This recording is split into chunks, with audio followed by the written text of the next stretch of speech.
Olá, ouvintes! Voltamos agora com a segunda parte dessa edição do Petrocast, o podcast do Sindicato dos Petroleiros de São José dos Campos e região, sobre COP e transição energética justa. Fica o aviso, se você perdeu a primeira parte, corre lá na sua plataforma e não deixe de ouvir. Hoje estamos aqui conversando com Ticiana Álvares, diretora técnica do INEP e doutoranda em Economia Política Internacional pela UFRJ. Seja bem-vinda de novo, Tici. Prazer estar aqui com vocês, Raquel, Adam, Mahatma e a todos os ouvintes do Petrocast. E também com Mahatma Ramos, diretor técnico do INEP e doutorando em Sociologia e Antropologia, também pela UFRJ. Vocês dois são cariocas, é isso? Nenhum dos dois. Nenhum dos dois, tá Nenhum bom. Vocês só carioca, foram mas estudar lá. adotamos o Rio como nossa cidade também. Seja bem-vinda Eu de sou, novo. eu sou um paulista do ABC Paulista, de É Diadema. mesmo? Olha só, eu também É, sou. Eu sou de São Bernardo. Ó, São Bernardo. Depois a maravilha. gente troca essa figurinha. E também estamos aqui com a gente, com o nosso diretor, Adam Suzuki. Tudo bem? Opa, gente, tudo bom? Va- Tice, Mahatma, saudamos aí. Bom, vamos lá. A gente citou um pouquinho sobre a Cúpula dos Povos, a marcha, a participação popular, né, que teve nesta COP aí, que merece esse destaque, né? A gente falou um pouquinho sobre isso no primeiro bloco. Vamos aprofundar um pouco isso e principalmente também dessa presença dos trabalhadores, né, e dos indígenas também. O ponto de vista daqui, tá? De quem não foi na imprensa, a gente viu muitas matérias também, né, falando sobre essa presença dos indígenas. E achei interessante que no nosso papo a gente abriu também, né, esse leque.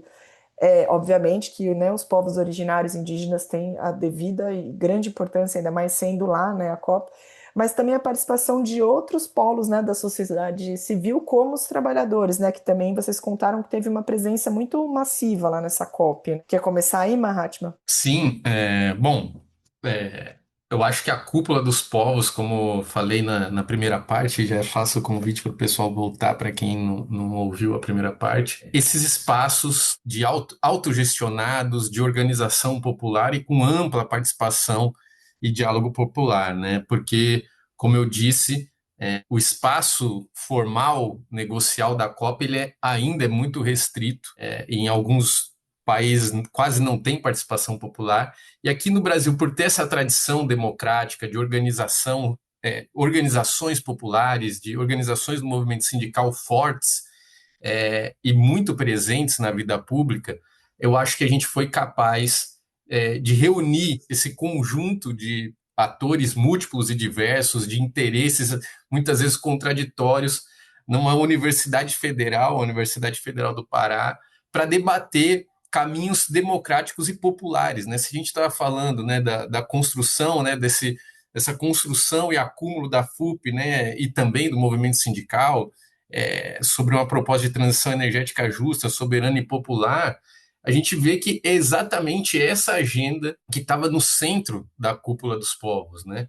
Como a Titi falou, foram quase 25 mil pessoas reunidas na Federal do Pará para pensar, né, questões como a transição justa, popular e inclusiva, o direito à terra e o território, recuperar bandeiras históricas da sociedade civil e dos movimentos populares, né, como a reforma urbana, agrária e fundiária, a questão da demarcação, titulação e regularização de territórios indígenas e quilombolas, pesqueiros e tradicionais, por outro tema que apareceu muito, a necessidade de estabelecimento de políticas públicas que garantam sistemas alimentares e fomentem a soberania alimentar brasileira e a agroecologia, foi outro tema que tomou conta, a questão de proteção das áreas oceânicas, proteção da biodiversidade, consolidação do direito à cidade, que é algo que também a gente sempre debate nos centros urbanos, né? A gente que está no Rio, São Paulo, nas capitais, eu acho que isso está muito presente na agenda de todo mundo, inclusive dos trabalhadores petroleiros que estão nos ouvindo, e também a necessidade da gente combater, né, o racismo ambiental, estrutural, a violência contra as mulheres, que também está expressa nessa agenda, como a Titi falou, a gente vê, né, nesses processos de implementação de empreendimentos eólicos e solar no Nordeste, esse tipo de violência está muito presente, né? Ou seja, em síntese, a gente fala muito dessa agenda global de transição energética, e não é à toa que os movimentos sociais adjetivam com justo ou qualificam esse processo. Porque o que a gente vê de fato, Raquel, Adam, é que há um processo sim de diversificação das fontes de energia, da matriz energética global, mas também há uma reprodução de padrões históricos de desigualdade e hierarquização entre as nações, entre as grandes empresas transnacionais e que colocam, né, ou reproduzem processos de relações de trabalho de precarização, fragilização dessas relações, de mercantilização cada vez mais da vida, das pessoas, dos territórios e dos insumos energéticos, né? Então a gente vê agora a capacidade, né, do capitalismo, que eu acho que o centro do problema é isso, né? O capitalismo ele falhou sucessivamente. Eu acho que a gente está falando, né, da 30ª edição da COP. Nos últimos 30 anos, o capitalismo tem falhado em apresentar soluções efetivas para esse problema. E a gente vê a crise climática se agravando e piorando as condições de vida das pessoas, ampliando a pobreza energética, restringindo o acesso das pessoas a bens e insumos energéticos básicos e restringindo, e a maior expressão disso é o avanço da extrema-direita, a participação e a democratização desses espaços. Por isso que nós, do INEP, da FUP, e está expresso isso na carta, né, no manifesto final da Cúpula dos Povos, reivindica, né, um mandato popular do setor energético, né, uma abordagem pública, democrática e planejada da transição energética, que coloque o povo, a população e os interesses das pessoas à frente dos interesses do mercado financeiro. Eu acho que o Suzuki trouxe muito bem isso na fala dele no bloco anterior, de que a gente faz essa briga pela valorização da empresa da Petrobras, de uma empresa estatal forte que contribua para a transição energética, porque a gente acredita que esses instrumentos de políticas públicas, como a Petrobras, que são vinculados ao Estado, têm um compromisso com o interesse público, eles são os melhores instrumentos para a gente construir um caminho popular, democrático, participativo e justo para a transição energética. E eu acho que a Cúpula dos Povos ela tem esse caráter e traz essa contribuição para esse debate, para além dessa diplomacia formal, né, ambientalista internacional. Ela coloca o povo no centro, coloca o trabalho, coloca a força de trabalho, a questão democrática no centro, e eu acho que é o grande espaço de criatividade que pode trazer novas propostas para esse debate. Não à toa, por exemplo, a gente viu a incorporação, né, no debate formal dentro da Blue Zone, entre os negociadores, representações dos estados nacionais, o BAN, né, que é o Belém Action Mechanism, né, que é um mecanismo que foi construído em Belém a partir da presidência brasileira, com contribuição da sociedade civil, que fomenta a entrada do conceito de transição justa, inclusive participativa, nas negociações formais da COP. Então, a gente eu acho que essa COP 30, pelo menos, tem esse legado, né? E que vem desses espaços como a Cúpula dos Povos, né? Que é a inclusão do povo e dos trabalhadores, da coisa pública, no centro da agenda climática. Mas é isso, é uma agenda que ainda está em disputa, né? Sim. Diga-se de passagem, Marra, só para complementar, o presidente da COP, André Correia de Lago, participou da pré-COP sindical promovida em Brasília e realmente reafirmou esse compromisso dessa presidência com o tema da transição justa. Então, com certeza, esse engajamento dos movimentos sociais, do movimento sindical e dessa diversidade representada pelos movimentos sociais no Brasil ajudam a impulsionar uma agenda que seja mais popular também, né? É isso, né? Porque não adianta mudar a matriz energética e o modelo é o mesmo, né? Eu não repenso esse modelo, né? Para torná-lo mais justo, né? Mais popular. Super bacana isso que vocês trouxeram. Pegando o Eu posso gancho, comentar? pode comentar, Suzuki, lógico. Gente, eu queria quebrar o gelo aqui um pouquinho. Primeiro, porque o Mahatma parafraseou o João Carvalho, né, que é sobre o fato de que o capitalismo falhou falha e falhará, né, nesse processo de discutir a questão do clima. A solução não me parece que sairá por aí. E outra coisa que eu achei muito interessante nessas falas é o fato de que uma solução de transição energética para o Brasil é uma solução que tem que surgir do Brasil mesmo, né? Tem que ser uma solução tupiniquim, tem que ser uma solução própria nossa. E aí, quando vocês citam, né, tantas frentes que estão se envolvendo e que são importantes, o tamanho disso, né, de uma proporção continental de diversos povos, né, e como a gente é formado dessa maneira. E aí me trouxe à mente aqui o fato de que só dá para discutir uma transição energética do setor de óleo e gás no Brasil de forma justa se de fato a gente tiver unido, né, numa visão que contemple de norte a sul toda a diversidade desse país, né, com todas essas nuances que o Mahatma passou, né, falando sobre essas questões e a importância da gente ter um movimento sindical unificado, de fato, nesse sentido aqui no país, né? Então, eu queria só fazer esse comentário nesse sentido de que, como a unidade no movimento sindical é importante nessa condição de se entender como o Brasil é e como o Brasil merece ser, né?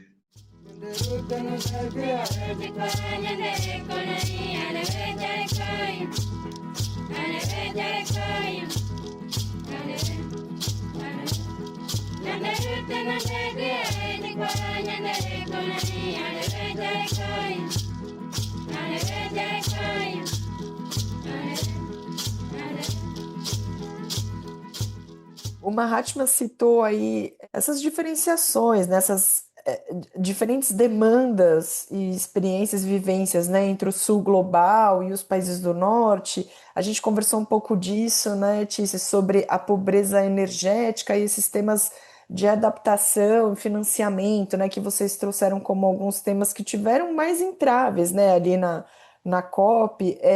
Você podia falar um pouquinho disso também, Tícia, para gente, inclusive dessa demanda de adaptação, financiamento, né, e a pobreza energética? Sim, claro. Bom, é sempre um debate difícil, né? Porque existe, por um lado, o reconhecimento de que se hoje nós chegamos onde chegamos, até fazendo aqui, dialogando com o que o Suzuki acabou de falar, o grande vilão não é nem o setor de óleo e gás, né? O grande vilão é o modo de produção capitalista, porque é ele que fez com que as emissões, a partir da instalação desse modo de produção, né, das revoluções industriais e desse modo de produção, que a situação começou a mudar e que o clima começou a mudar, né? E de lá para cá, em função desse modo de produção e não em função de, sei lá, coisas naturais, enfim. E quem promoveu essas mudanças foram os estados do centro do sistema, né? O centro do sistema capitalista. Então, os estados hegemônicos e aqueles que orbitam em torno dos estados hegemônicos.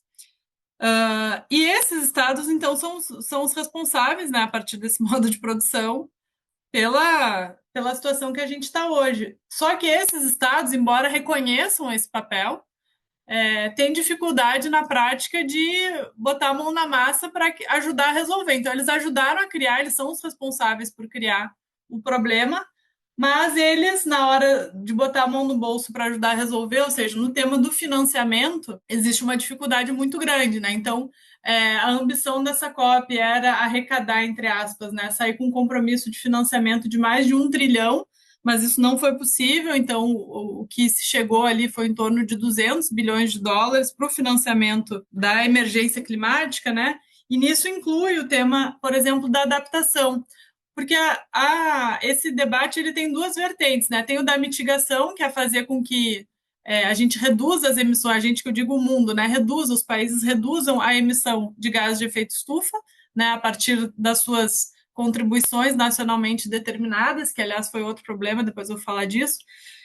Mas o outro lado da história, né, para além de reduzir as emissões, é preciso que o mundo, que os países, principalmente os países menos desenvolvidos, os países pobres, os países do sul global, desenvolvam medidas de adaptação. O que é adaptação? Partindo do princípio que a emergência climática, que as mudanças climáticas trouxeram uma série de eventos extremos e que esses eventos extremos são mais sentidos quanto mais vulnerável e pobre for o país, esses países, quanto maior for sua vulnerabilidade, maior a necessidade de adaptação. Por quê? Porque eles são menos resilientes. Então, eu sempre dou. Tu tinha perguntado se a gente era do Rio. Não, eu sou de Porto Alegre. Né? A gente viveu as enchentes lá no passado. Então, quais são as medidas que a cidade de Porto Alegre ou que o estado do Rio Grande do Sul precisam fazer para que, na próxima vez que ocorra um evento extremo, porque a gente sabe que vai ocorrer e que vai ocorrer com uma frequência cada vez maior, os impactos não sejam sentidos tão fortemente, né? Não sejam tão impactantes para a população, não gerem prejuízos tão grandes, até porque a gente fala também de prejuízos, né? Então, se tu investir ali na prevenção e na resiliência, tu diminui os prejuízos. Então, esse foi um tema que avançou da adaptação, mas que avançou a um ritmo mais lento do que se esperava, com financiamento menor do que se esperava. O tema da pobreza energética é um tema muito difícil de ser pautado, porque a partir do momento que tu tem, principalmente pela pressão dos países desenvolvidos, um certo mantra em torno da mitigação, então tu precisa mitigar, os outros temas ficam muito mais difíceis de serem debatidos no coletivo, né, a partir de soluções multilaterais. Só que a pobreza energética é uma realidade, inclusive, na Europa, que vive hoje, muitos países, uma situação de insegurança energética, né? Então, com alto custo da energia. Então, se é uma situação que hoje é um problema para a Europa, tu imagina para o Brasil, em que cerca de 20% dos lares sofrem algum tipo de pobreza energética, né? Desde cozimento a lenha a outras dificuldades de pagar as suas contas de luz, né? Então, toda essa expansão da nossa energia elétrica, toda essa diversificação da nossa matriz não serviu para baratear os custos, né, e tornar mais acessível a energia elétrica. A gente acha que esses debates eles têm que ser feitos dentro de um pacote só, né, e não priorizar os temas que são mais importantes para um ou para outro em detrimento dos temas que casualmente são mais importantes ou são tão importantes quanto aqui para o Sul Global. E para dialogar de novo aqui com o Suzuki, só que do que ele tinha falado na primeira parte, no caso do Brasil, no debate da transição energética, sem dúvida nenhuma, que para ser justa, ela precisa ter um papel central da maior empresa brasileira, tanto em termos de financiamento, quanto se tu for pensar como é que vai se dar essa transição, para onde ela vai e como é que a gente vai estar nos próximos 50, 70 anos. Então, a Petrobras ela precisa caminhar no sentido de se tornar uma empresa integrada de energia, né? Desenvolver novas rotas tecnológicas, garantir que a sua expertise, o seu know-how, como foi, por exemplo, o protagonismo que teve lá na crise do petróleo na década de 70, quando teve os choques do petróleo, e o Brasil precisou buscar novas formas de produzir energia, né, para garantir que a gente tivesse menos dependência energética, que na época a gente não era autossuficiente. A Petrobras foi para a Bacia de Campos, descobrir lá, investigar, enfim, foi para o mar achar petróleo, né? E aquilo foi inovador à época no Brasil. Então, a gente precisa que a Petrobras faça um plano ousado de transição energética, né? O Brasil precisa ter um plano ousado que inclua a Petrobras e coloque descentralidade para a Petrobras nesse plano ousado, porque senão a gente não vai ser muito difícil a gente ter um caminho público que não passe pela maior empresa, que casualmente também é de energia no Brasil. Então, acho que tem alguns desafios que ainda precisam, para além dos desafios globais, a gente precisa olhar aqui para o nosso puxadinho, né, e ver como é que a gente encontra soluções brasileiras para os problemas brasileiros para superar os nossos desafios. Ótimo, Tice. E falando até desses, pegando o gancho aí, né, do que você falou, né, de olhar para cá para buscar essas soluções, né? O que, quais são os próximos passos agora? O que que acontece? O que que acontece depois da COP, né? Enfim, teve esses documentos, negociações e tudo mais. Quais que são as próximas tarefas, né, que saem dali, né? O que que isso muda, né, na prática ou no planejamento? Tanto, né, aí imagino que, né, o governo é isso, é um dos principais atores, né, para seguir adiante, mas também para vocês aí do INEP também, né? O que que vocês tiraram de lá? Quais são os próximos passos? Vocês falaram do lançamento do observatório, né? Enfim, conta um pouquinho do futuro agora. Posso falar, Tite? Vai lá. Não, maravilha. Eu acho assim, só tocando num ponto da questão anterior, complementar a Tiziana, que eu acho que ela e o Suzuki tocaram num ponto que eu acho que é essencial, né, para a gente avaliar os resultados da COP e os desafios associados à transição energética, que é a questão do financiamento climático, né? A gente tem que chamar atenção para isso, porque um dos debates que o INEP participou, e até quem representou o INEP foi o nosso pesquisador Iago Montorrão, a gente debateu essa necessidade que tem sido imposta, sobretudo aos países do sul global, de construir ferramentas, instrumentos, arranjos, ou seja, capacidades de financiar essa transição energética de maneira autônoma. Porque o norte global muitas vezes cobra ou demanda esse engajamento do sul global, né? Essa responsabilidade, transfere essa responsabilidade para o sul global de enfrentar a transição energética, mas não ajuda ou não contribui e, na Mas não verdade, banca, cria né? entraves, né?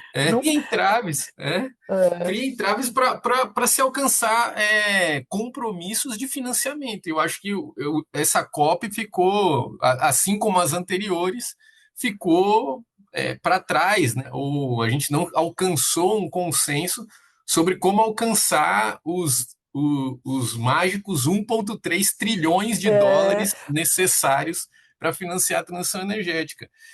pra- E aí se transfere isso para o Estado, para os Estados nacionais, que acabam atuando tanto como instrumentos de redução dos riscos desses atores privados de mercado, inclusive de empresas transnacionais do norte global que atuam aqui no Brasil, em território nacional, por exemplo, para pensar o caso brasileiro, mas também mobilizam os seus instrumentos públicos. Aí aqui no caso brasileiro é muito demandado a Petrobras, que invista na transição energética, que o BNDES contribua cada vez mais para o financiamento de empreendimentos ditos verdes ou de baixo carbono, né?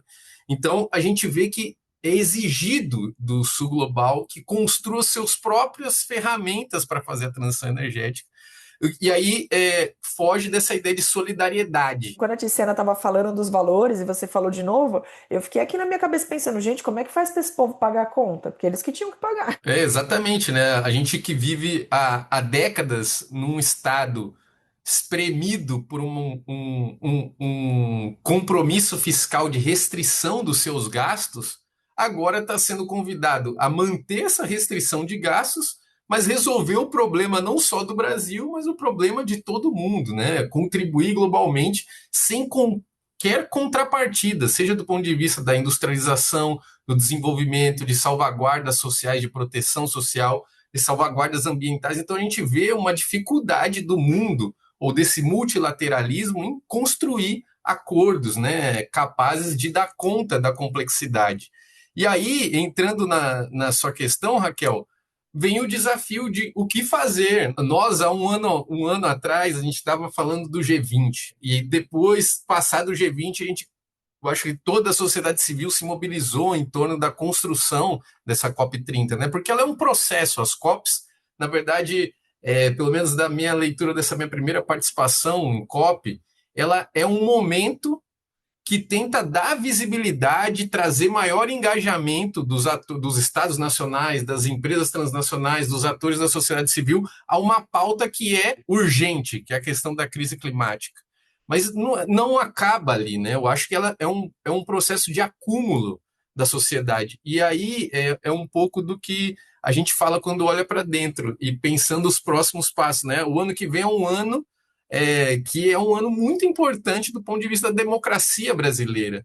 E a gente está fazendo um debate sobre dois projetos: um projeto democrático, um campo democrático que pensa no Estado e nas políticas públicas, na participação social, na construção de soluções para a questão do desenvolvimento sustentável, para a questão da transição energética, para a questão da geração de emprego e renda, para a questão da redução da inflação, para vários desafios, mas da desigualdade de maneira mais ampla e das violências que perpetuam, né, na nossa sociedade, e de outro lado, uma fração social, um projeto que sequer incorpora essa agenda, esse debate. E pior, trabalha para desconstruir todos os sistemas de políticas públicas, todos os aparatos estatais, inclusive a Petrobras, né? A gente já documentou isso na produção do INEP, o desmonte e desnacionalização da Petrobras nos anos do governo de Michel Temer e Bolsonaro.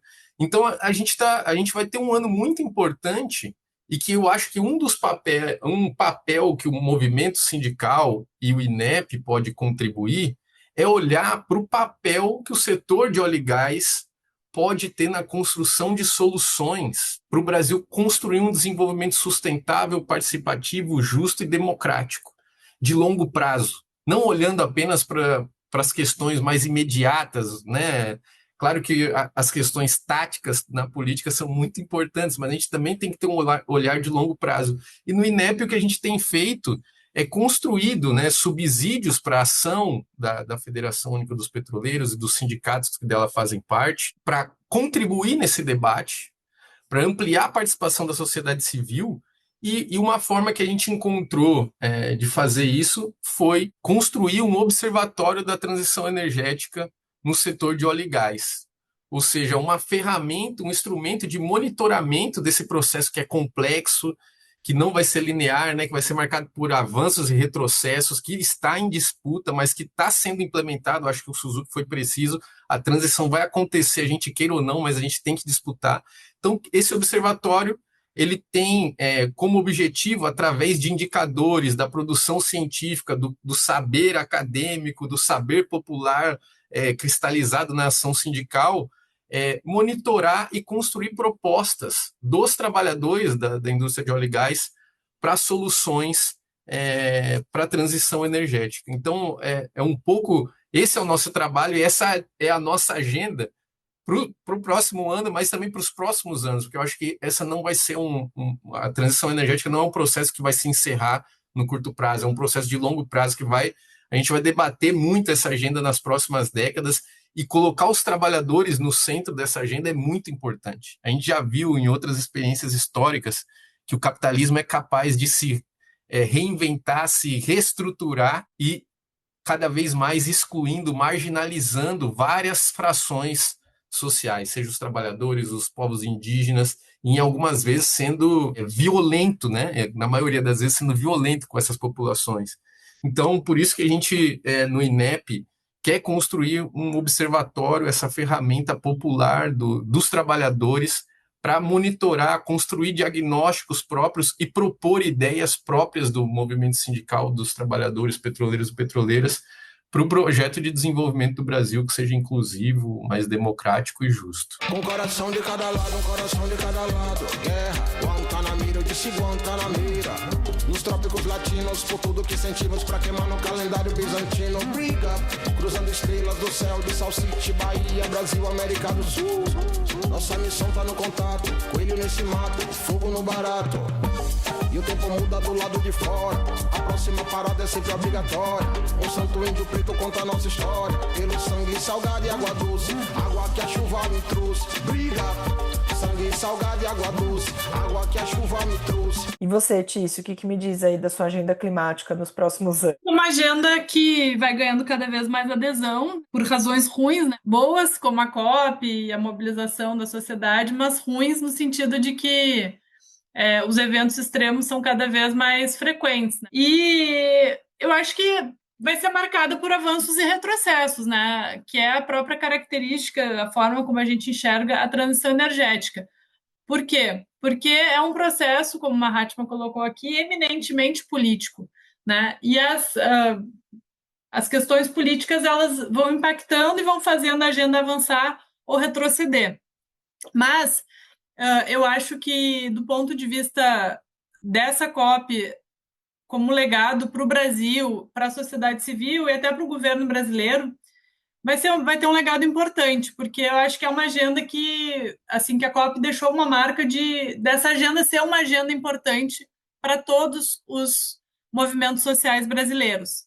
E a partir disso, eu acho que a gente consegue avançar, evoluir para aquilo que o Suzuki chamou a atenção, que é a necessidade de ter uma proposta ou uma ideia comum, né, de como que deve ser essa transição energética no Brasil, né, para que ela seja justa, soberana e popular. E nesse sentido, os trabalhadores, as trabalhadoras, mas particularmente os petroleiros e as petroleiras têm um papel central, porque se por um lado os países não colocam as mãos no bolso ou não querem fazer parte da solução do financiamento climático, esses mesmos países colocam a mão no bolso para que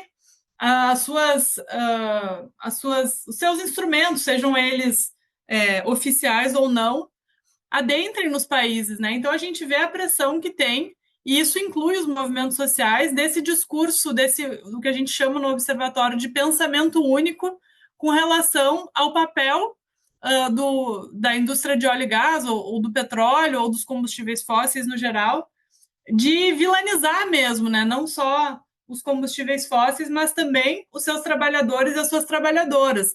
E eu acho que, ao elevar o nível desse debate, ao mostrar que cada país tem uma realidade e ao colocar a necessidade de, primeiro, reconhecendo que os combustíveis fósseis, e no Brasil o setor de óleo e gás, é também parte do problema, mas que ele precisa ser também parte da solução, sobretudo no Brasil, porque o Brasil é rico em petróleo e gás, tem uma indústria de petróleo e gás já desenvolvida, tem a Petrobras, que é a maior, repito, a maior empresa do Brasil. Então, como é que a gente faz para que haja o engajamento desse setor nesse processo de transição justa que a gente quer construir no Brasil? Como é que a gente faz para que tenha um papel central da Petrobras nesse processo, né? A partir, obviamente, da inclusão, do desenvolvimento e da participação social dos seus trabalhadores e das suas trabalhadoras.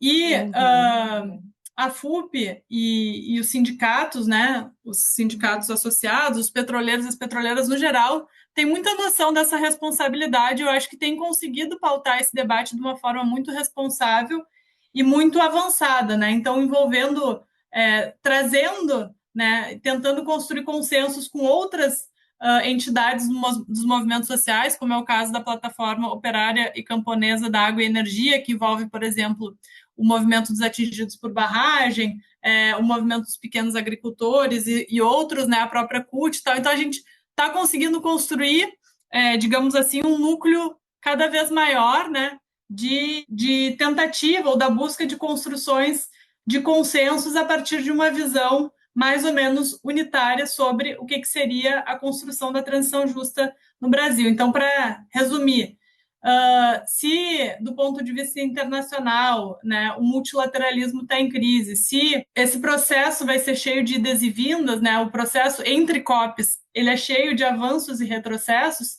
por outro lado, eu acho que o legado dessa COP para o Brasil ele é muito rico, particularmente para os movimentos sociais e para essa necessidade do avanço dessa agenda dentro do Brasil. Legal, Tice. Poxa, gente, que papo, hein, que a gente teve hoje. Bom, eu queria agradecer muitíssimo vocês. Vou começar pelo Suzuki, que aí você faz o seu fechamento. Obrigada, Suzuki. Se tiver também alguma observação aí. Eu que agradeço, na verdade, esse papo foi incrível, né? Abriu bastante possibilidades, né? E entendimentos aqui, foi muito legal, gente. Eu agradeço muito, Tice, Mahatma, valeu aí pelo compartilhamento dessas ideias e tudo mais, e seguimos nesse processo. Abraço para todo mundo que está ouvindo E aí, Tice, muito obrigada, viu? Eu te agradeço, Raquel, pelo convite, agradeço ao sindicato, inclusive parabenizo pela promoção desse debate, dizer que o INEP está sempre à disposição para dialogar e construir aí junto as lutas. Ótimo. Mahatma, muito obrigada também. Bom, queria também aqui agradecer o convite, agradecer a Raquel pela mediação, ao Suzuki pela parceria, dizer que o INEP, reforçar essas palavras da Tice, de que o INEP está aberto a contribuir com a luta e a construção coletiva de vocês aí em São José dos Campos. Sejam bem-vindos à FUP. E encerrar aqui com uma frase que eu vi num painel, numa faixa bem grande que estava lá na marcha global pela ação climática na COP, que eu acho que é uma síntese do que a gente pensa e eu acho que o debate aqui que a gente fez tentou trazer, que é a seguinte frase: o colapso ambiental é capitalista. Eu acho que isso resume muito, né? É uma questão de projeto, de modelo de desenvolvimento, modelo de organização social. É isso que a gente precisa repensar, a forma capitalista de produção e reprodução da vida no planeta. É isso, gente. Muito obrigado. Poxa, obrigado, gente. Obrigado você, ouvinte, que ficou com a gente também até agora. Se você gosta do nosso conteúdo, ajude compartilhando essa discussão que é tão necessária para todos os seus colegas. E se você ainda não segue, não esquece de dar um seguir na sua plataforma de áudio para sempre receber uma notificação quando tiver um episódio novo no ar. Eu sou a Raquel Lima e a edição é do Lucas Assani. Até o próximo episódio.